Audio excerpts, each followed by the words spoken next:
Application जो हमने छोड़ी। Let's resume it. तो हम फिल कर रहे थे मदर एंड फादर की डिटेल्स।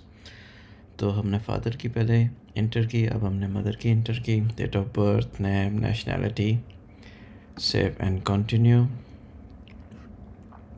फिर आपने इंटर करनी है अपनी फैमिली जो यूके में रह रही है। अगर आप यस करते हैं तो जस्ट आपको दिखाने के लिए कि आपको रिलेशनशिप बताना पड़ेगा कि वो क्या है, ब्रदर हैं, ब्रदर इन लॉ है, इवन आपके भांजा भांजी, daughter in law, son in law, सबकी डिटेल्स, उनकी नेशनैलिटी, उनका वीज़ा स्टेटस, सब कुछ इंटर करना पड़ता है। तो बेटर है कि आप यस कीजिए, और अगर आपका कोई फैमिली मेम्बर वहाँ पे यूके में मौजूद है तो कंप्लीट इन्फॉर्मेशन दें। हम यहाँ पे अभी नो करेंगे टाइम सेव करने के लिए। नेक्स्ट चलते हैं। क्या आप as a organize group travel कर रहे हैं? नो, वरना उसकी भी डिटेल देनी पड़ेगी। किसी और पर्सन के साथ कर रहे हैं? नो। इस ये केस तब होता है जब फॉर एग्जांपल आप किसी ईयू नेशनल के साथ ट्रैवल कर रहे हैं एज अ स्पाउस। पहले जब ब्रेक्जिट से पहले जब ईयू में था यूके, तब आप ये कर सकते थे कि अगर आपकी वाइफ के पास ईयू पासपोर्ट है और आपके पास अगर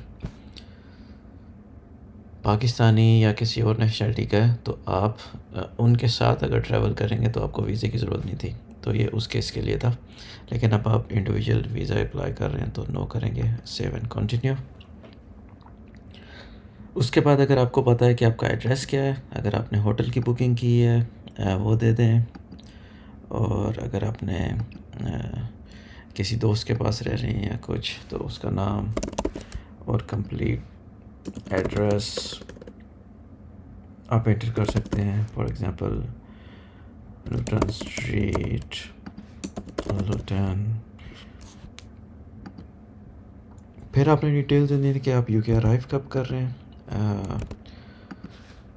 हम इधर 1 फ़रवरी डालते हैं, और आप एग्ज़िट कब कर रहे हैं, मार्च की डाल देते हैं। डेट, कोई और अकोमोडेशन है, फॉर एग्ज़ाम्पल अगर आप किसी दूसरे सिटी जाएं, आपके पास पूरा प्लान है तो वो एंटर कर सकते हैं।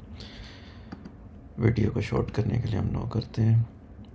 इसके बाद आपको अपनी ट्रैवल हिस्ट्री देनी होती है लास्ट 10 ईयर्स की। अगर आप कभी यूके गए हैं, कभी विज़िट किया है, तो आप अपने जो रीसेंट विज़िट्स हैं वो आपको एटलीस्ट 3 एंट्री एग्ज़िट एंटर करने पड़ते हैं। लेकिन हम नो करेंगे और जाने दें। इसके अलावा अगर आपने कोई और कंट्रीज़ इनमें से पास्ट 10 ईयर्स में विज़िट किया, Australia, Canada, New Zealand, USA, Switzerland, European country में से किसी, तो वो भी आपको एंटर करनी पड़ती है। अब अपनी ट्रैवल हिस्ट्री किसी और कंट्री में, इनके अलावा फॉर एग्ज़ाम्पल सऊदी या दुबई, उसमें भी अगर आपका कोई चक्कर लगे तो वो आपको डिटेल्स देनी पड़ेंगी। इसके अलावा फिर आपको एंटर करना पड़ता है कि आपकी इमिग्रेशन हिस्ट्री क्या है। आपका कभी वीज़ा रिफ्यूज़ हुआ है, कहीं पे आप डिपोर्ट हुए हैं, कोई असाइलम हुआ है, रिक्वायर्ड टू लीव, कि आपको नोटिस दिया गया कि आप वापस चले जाएं, इस तरह की कोई अगर आपकी हिस्ट्री है तो वो आपको बतानी पड़ेगी। लेकिन अगर आप बताएंगे तो आपका वीज़ा नहीं लगेगा। तो या will go with the no. इसके अलावा अगर आप कभी इलीगली यूके एंटर किए हैं, यूके इमिग्रेशन के लॉ अगर आपने ब्रीच किए हैं, उसकी इन्फॉर्मेशन मांग रहे हैं। ऑफ कोर्स ये अंडरस्टूड बात है, अगर आप इनमें से किसी को भी यस करेंगे तो आपका वीज़ा नहीं लगेगा। It should be no. फिर अगेन कोई क्रिमिनल हिस्ट्री, कोई क्रिमिनल आपने काम किया, कोई पेनल्टी, कोई ऑफेंस, कोई स्पीडिंग चार्ज, कोई अरेस्ट, कुछ वार्निंग दी गई हो आपको, कुछ सिविल कोर्ट केस आपका चल रहा हो जहाँ पे आपको जाना रिक्वायर्ड है, कुछ इस तरह की और चीज़, वो आपको मेंशन करनी पड़ेगी। और अगर इसमें से कुछ भी ट्रू है तो आपका वीज़ा नहीं लगेगा। You should have a clean record. War crimes, that should be no also. इसके अलावा आप ये चेक मार्क कर दें कि आप सब कुछ स्टडी किया है इसका वॉर क्राइम्स का, और आप एग्री करते हैं कि इसमें से ऐसी कोई आपकी हिस्ट्री नहीं है। Terrorist activities, of course you have to do it now. अगर आपका ऐसा कुछ है भी तो फिर आप बॉदर ना करें वीज़ा अप्लाई करना।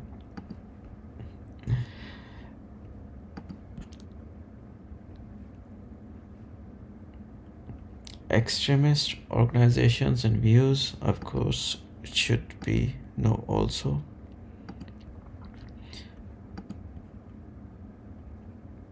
Good character certificate.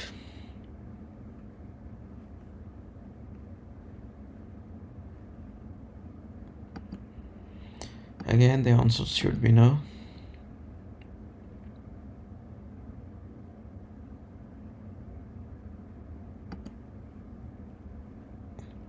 इसके अलावा अगर आपकी कोई कैरियर हिस्ट्री ऐसी रही है कि आप आर्म्ड फोर्सेस में रहे या किसी मिलिट्री को सर्व किया है, कोई इंटेलिजेंस सर्विसेज को सर्व किया है, कोई उसकी इंफॉर्मेशन भी पूछते हैं, but again it should be no.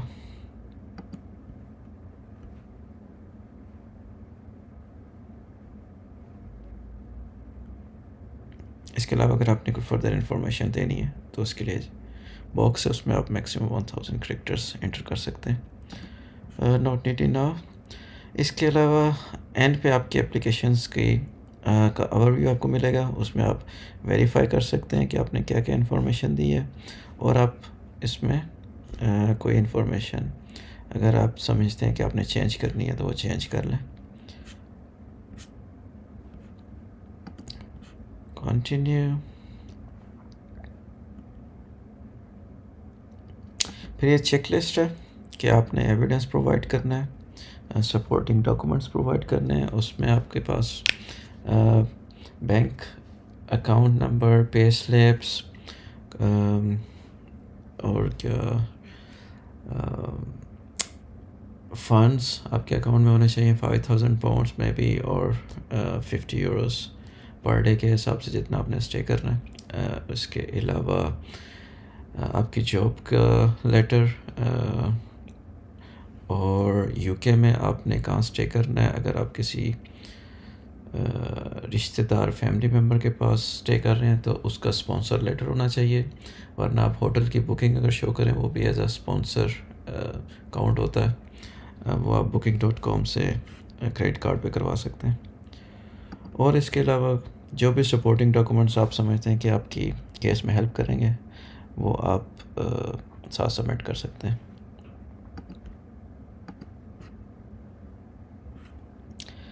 फिर आप अपनी डिक्लेरेशन दे दें कि आई एम 18,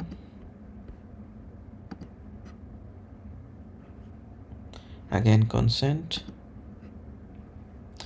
यहाँ पे आपने वीज़ा अप्लाई करना है कि कितनी ड्यूरेशन के लिए आप वीज़ा अप्लाई करना चाह रहे हैं।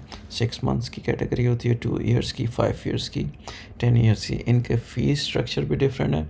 अगर आप फर्स्ट टाइम अप्लाई कर रहे हैं तो इन मोस्ट केसेस आप 6 मंथ्स का अप्लाई करेंगे, क्योंकि अगर आप फॉर एग्ज़ाम्पल 5 इयर्स का या 2 इयर्स का अप्लाई करते हैं और वो रिजेक्शन आ जाती है तो आपके पैसे ज़ाया जाएंगे। लेकिन अगर आप 6 मंथ्स का अप्लाई करते हैं, 200 पाउंड्स इनकी फ़ीस है, या अगर आपकी रिजेक्शन आती है आप दोबारा अपील भी कर सकते हैं। और इन केस अगर आपका 6 मंथ्स का लग जाता है तो नेक्स्ट टाइम आप 2 इयर्स या 5 इयर्स का अप्लाई कर सकते हैं, क्योंकि आपको पता है कि एक दफ़ा आपका लग गया तो second time it will be easier. Again the service क्या आपने यूज़ करनी है, 139 यूरो नॉर्मल फ़ीस है, और 15 वर्किंग डेज इसका टाइम है after you get the appointment for the biometrics.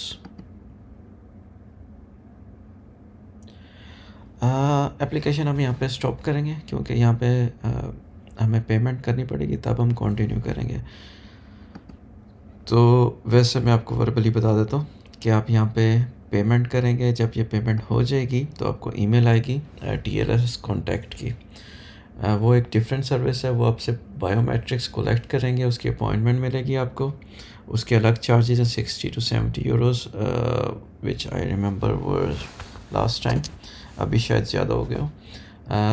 तो इस एप्लीकेशन की फ़ी के बाद ये एप्लीकेशन सेव हो जाती है आपके ईमेल में आ जाती है। आप अगर इसको दोबारा चेंज करना चाहें चेंज कर सकते हैं, लेकिन पेमेंट से पहले पहले एक दफ़ा आप पेमेंट कर देंगे और TLS कॉन्टैक्ट की वेबसाइट पे चले जाएंगे, वहाँ पे आपने अपॉइंटमेंट बना ली, फिर आपने ये सारे डॉक्यूमेंट्स वहाँ पे अपलोड करने होंगे। आपको स्कैन करना पड़ेगा और अपलोड करना पड़ेगा, लेकिन अगर आप खुद नहीं कर सकते तो TLS भी ये सर्विस देता है, लेकिन वो पैसे लेते हैं।